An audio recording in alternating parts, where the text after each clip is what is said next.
I'm up by 3 with 4 seconds to go in the game. I put Luol Deng on the free throw line. He makes the first free throw. And as you can see in this replay, he makes the second free throw. Now instead of me being able to wrap this game up, inbound it, get fouled, make the free throws, the AI decides that they can't lose this game. So instead of me getting the ball, which has to happen after a made shot, you have to switch possessions, the Bulls are actually giving the ball again. It goes through the hoop, and the Bulls take it. They pass it to Camby, and Camby inbounds it to Heinrich. And let me tell you that Heinrich makes this game-winning shot. This is not the inbound glitch. This did not happen the entire game. It only happened right at the end. The AI has the ability to turn on a switch to cheat when they need to. This is unacceptable.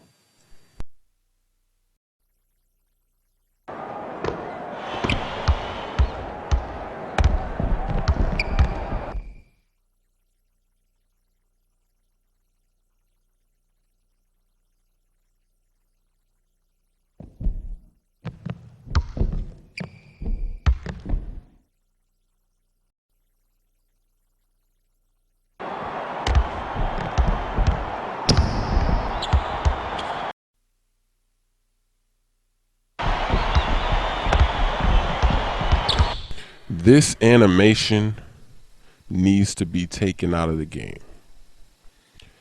3 separate plays. I showed you the exact same thing. I'm on a fast break, and the defense will bump me from one side, and somehow that causes me, that triggers an animation from me to just be taken right out of the play. Now this is on a fast break, and I'm obviously going straight, and you're hitting me from the left side and you're pushing me right. So how am I going to go to the left when you're pushing me to the right and I'm dribbling with my right hand? That doesn't make any sense. This animation needs to be removed because this animation doesn't work correctly. I see what they're trying to do. I think they want to use this for a pick and roll. If the screener's man steps out and you're trying to get around, I can understand this happening then. Right here, I can understand you at this point going around that screen man like this. But in this situation, this animation doesn't make any sense. This is unacceptable.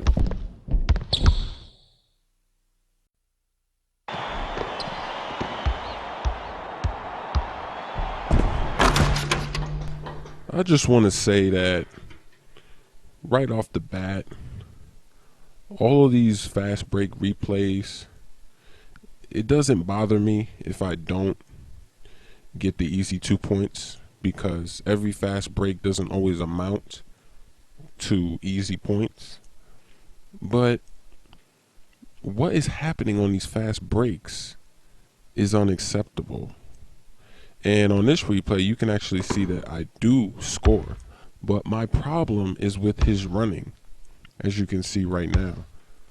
He's running like someone is right next to him, pushing him, bumping him, running alongside of him, trying to steal the ball. As you see his shoulder, he's dribbling like someone is there. So he has his shoulder out and he's, taking these steps, and he's dribbling slower because he's trying to control what's happening. But there's no one there. And this animation almost always allows the defense enough time to catch up because you're going to run slower when you're doing this. And on this replay, unfortunately, that doesn't happen. But I know that if you've been playing this game, it's happened to you. I've been on fast breaks with Chris Paul, Tony Parker, Barbosa, a lot of fast players. And this is what would happen. I will start doing this weird animation that doesn't make sense because no one is near him, and the defense will catch up to me. So this is another instance of the new animations in the game that don't work properly, and they should be removed, because if you don't know how to make it work properly, then you shouldn't have it in the game at all. This is unacceptable.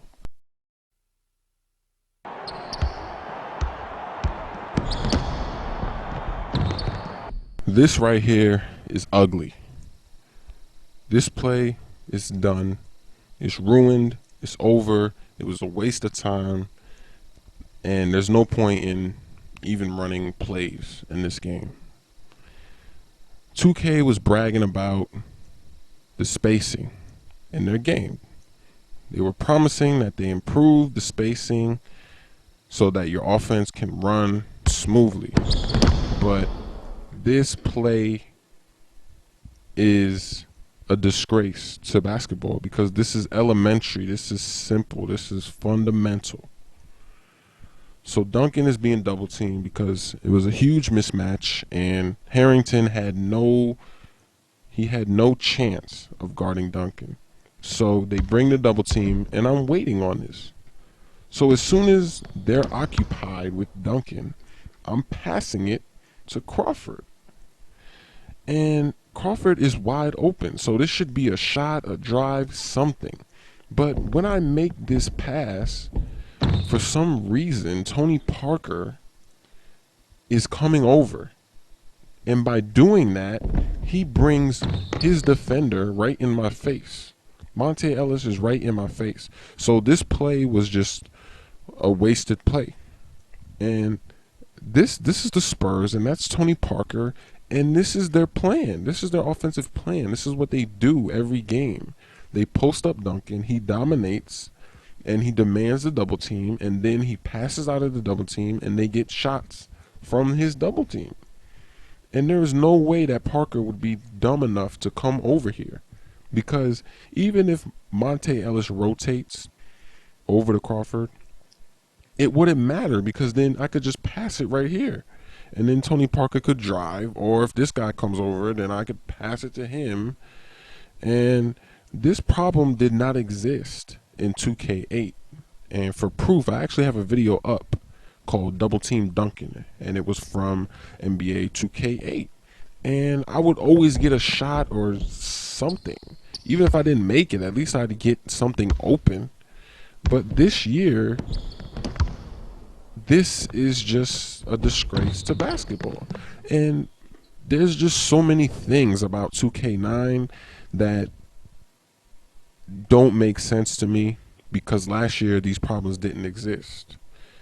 And it seems like the features took a hit this year. For example, Game Track last year had every play of the game. If you fouled somebody, you could find when you fouled them. If you stole the ball, you blocked the ball. If you got a rebound, if you tipped the ball out of bounds, whatever. It was in the Game Track at the end of the game. But this year, only the offensive plays are in the game at the end in Game Track. And that doesn't make any sense. And that basically tells us that 2K does not care about sim basketball. They only care about the flashy little offensive animations that they added in this year. This is unacceptable.